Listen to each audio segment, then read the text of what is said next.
डरावनी रात।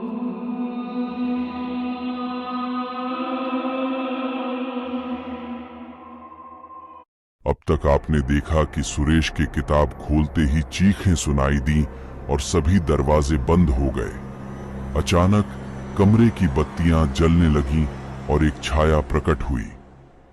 यह छाया एक बूढ़े आदमी की थी जो हवा में तैर रहा था। उसने कहा, तुम्हें यहां नहीं आना चाहिए था। अब तुम कभी वापस नहीं जा पाओगे। उसकी आवाज में एक अजीब सा दर्द था। अजय, मोहन और सुरेश डर के मारे चिल्लाने लगे।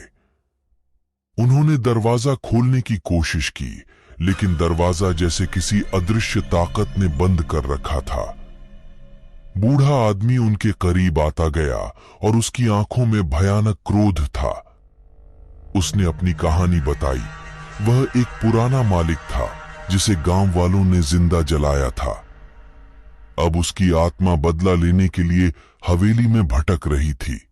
अचानक हवेली की दीवारें हिलने लगीं और छत गिरने लगी।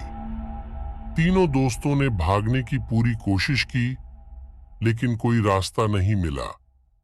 कुछ ही मिनटों में हवेली ध्वस्त हो गई और उनके साथ ही उस बूढ़े आदमी की आत्मा भी शांत हो गई।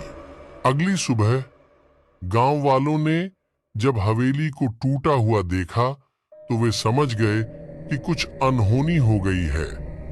तीनों दोस्त कभी वापस नहीं आए और हवेली के मलबे में उनकी कोई निशानी भी नहीं मिली। उस दिन के बाद से रामपुर गांव में कोई भी उस हवेली के पास नहीं गया और वह जगह हमेशा के लिए शापित हो गई। दोस्तों, अगर आपको यह कहानी अच्छी लगी हो तो सब्सक्राइब जरूर कीजिए और बेल आइकन को भी प्रेस कीजिए और वीडियो की नोटिफिकेशन आप तक पहुंचती रहे।